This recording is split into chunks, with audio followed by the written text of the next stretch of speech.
जो seat adjustments आपकी मुख्तलिफ सियासी जमातों के साथ चल रही है उस पर ज़रा थोड़ा सा मैं आगे चलकर आता हूँ। ज़रा इमरान शफकत साहब को भी गुफ्तगू में शामिल करें। इमरान साहब, ये अब जो फैसला इस वक्त सामने आया, ज़ाहिर है अभी छुट्टियों के बाद इस केस की मजीद समाअत होगी, फिर वो डबल बेंच इसकी समाअत करेगा, तो केस का फैसला आने तक इलेक्शन कमीशन का ये फैसला मुअत्तल हुआ है। अब ये एक अभी भी इसमें एक क्या आप कह सकते हैं कि एक टेक्निकल मामला अभी मौजूद है, और हो सकता है कि केस का जब एक फैसला आए तो इलेक्शन कमीशन का फैसला वापस बहाल हो जाए या पाकिस्तान तहरीक इंसाफ के खिलाफ ही वो फैसला आ जाए। अभी ये इम्कानात भी मौजूद हैं यहाँ पर?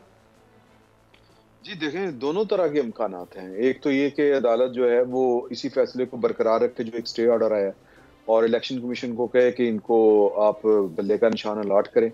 लेकिन देखना ये है हमें कि ये एटीट्यूड क्या है, ये रवैया क्या है कि आप 2021 से इंतखाबात आपके ड्यू थे, आपने उन इंतखाबात को करवाया नहीं। फिर इंतखाबात भी ये कि कोई तरीका कोई आपको बाहर से नहीं बता रहा, वो जो आपने खुद अपना दस्तूर और जो भी होता है, जो शराइत होती हैं, जो कानूनी तकाजे होते हैं, जब वो आप लिख के देते हैं इलेक्शन कमीशन को, तो उसमें आपने एक तरीकाकार वज़ा किया होता है और उसके मुताबिक आपने अपनी डॉक्यूमेंटेशन जो है उसको प्रूव करना होता है और वो उस तरीकेकार के मुताबिक आपने इलेक्शन करवाने होते हैं।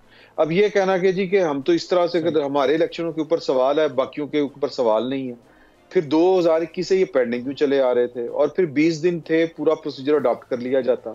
तो काम खुद जो है वो पाकिस्तान तहरीक इंसाफ जो कर रही है वो बेसिकली इंतखाबात को इंतखाबात से पहले ही वो मशकूक करार दे रही है। उसकी वजह ये है कि उसको पता है कि वो जब वो वोट ऑफ नो कॉन्फिडेंस आया था उस वक्त से लेके अब तक उन्होंने सियासत तो पाकिस्तान के अंदर ना तामीरी की, ना उन्होंने कोई जिसको कहते हैं कि सियासत का जो सियासतदानों वाला जो तर्ज अमल होता है वो अपनाया। वो या तो साजिशें कर रहे थे या मुलाकातें कर रहे थे या मुलाकातों के जरिए किसी साजिश के ताने बाने बुन रहे थे, और फिर उनको एक एक लम्हे के ऊपर उनके जो साथी थे, चाहे चेयरमैन पीटीआई के, उन्होंने जो सियासत को समझते थे, जो अभी भी समझते हैं, जो जीरक थे, उन्होंने एक एक मौके के ऊपर उनको कहा कि ये काम ठीक नहीं, ये काम नहीं करना चाहिए।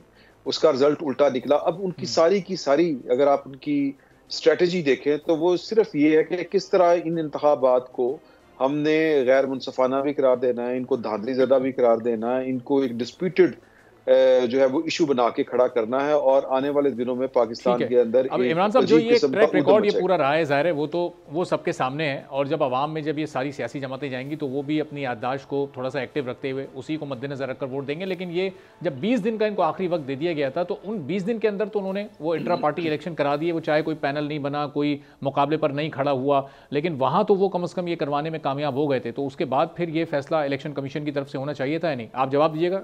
तैमूर तालपुर साहब भी ज्वाइन कर चुके हैं। नहीं, देखेंगे इलेक्शन कमीशन ने उनको क्या कहा है। उन्होंने कहा कि जी जो प्रोसीजर आपने लिख के दिया है, मैंने पहले भी आपको ये बात गुजारिश की कि जो प्रोसीजर आपने लिख के दिया है कि ये हमारा तरीकाकार है इंतखाबात का मंशूर के मुताबिक, उसके मुताबिक आपने नहीं किए और 2021 से नहीं किए, तो इसमें कसूर किसका है? अब अदालत तो देख रही है कि अच्छा एक हमदर्दी का भी मामला आ सकता है कि इंतखाबात सर के ऊपर हैं, एक सो कॉल्ड बड़ी पार्टी, और फिर किस तरह इन्होंने सिस्टम को, इंतखाबी अमल को गहना के रख दिया है कि मिसाल के ऊपर किस तरह चौधरी परवेज इलाही साहब की अहलिया जा रही है, कैमरा उनको पीछे से कैच कर रहा है, कैमरा उनको ट्रैक कर रहा है, और फिर एक हल्का सा झटका लगता है और तूफान खड़ा हो जाता है। और फिर इलेक्शन कमीशन में जब मामला सुप्रीम कोर्ट में आता है तो सुप्रीम कोर्ट पूछती है इलेक्शन कमीशन से कि अभी तक आपको बेज़ाब्तगी की कितनी दरखास्तें, वो कहते हैं 4, और शोर यूं पड़ा है कि जिस तरह पूरा पाकिस्तान का इलेक्शन में पीटीआई को वो उड़ा के रख दिया गया। अब 9 मई मैंने और आपने तो नहीं कहा था कि ये करें। 9 मई में मुलव्वस जो लोग हैं उनमें से जो मफरूर लोग हैं, वो मफरूर लोग जो कानून के मफरूर हैं बेसिकली, अब वो किसी कानूनी रायत के तो मुस्तहक नहीं होता। दुनिया की किसी किसी किसी जो क्रिमिनल जस्टिस सिस्टम है उसमें वो मफरूर को वो रायतें हासिल नहीं होती जो एक आम शहरी को होती हैं। अब उनके घरों के ऊपर रेड हो या उनकी गिरफ्तारी का मामला हो, उनके तो उसके ऊपर आप कहें कि जी कि ये पूरी पीटीआई के साथ ज्यादती है। तो ये पाकिस्तान तहरीक इंसाफ का टारगेट है, जो उनकी हिकमत अमली है, वो ये है कि इलेक्शन को पहले ही इतना गहना दिया जाए या उनको इतना ही डिस्प्यूटेड बना दिया जाए कि आने वाला जो वक्त है पाकिस्तान का उसके अंदर एक अनरेस्ट हो, एक सियासी अदम इस्तेहकाम हो। सही, और चलें, अब जो 9 मई में लोग मुलविस हैं उनके खिलाफ हो। तो कानून को न सिर्फ हरकत में रहना चाहिए बल्कि जल्द अज जल्द उनके केसेस का फैसला भी होना चाहिए ताकि इंसाफ हो सके। सब्सक्राइब करें और बेल दबाएं ताकि कोई खबर रह न जाए।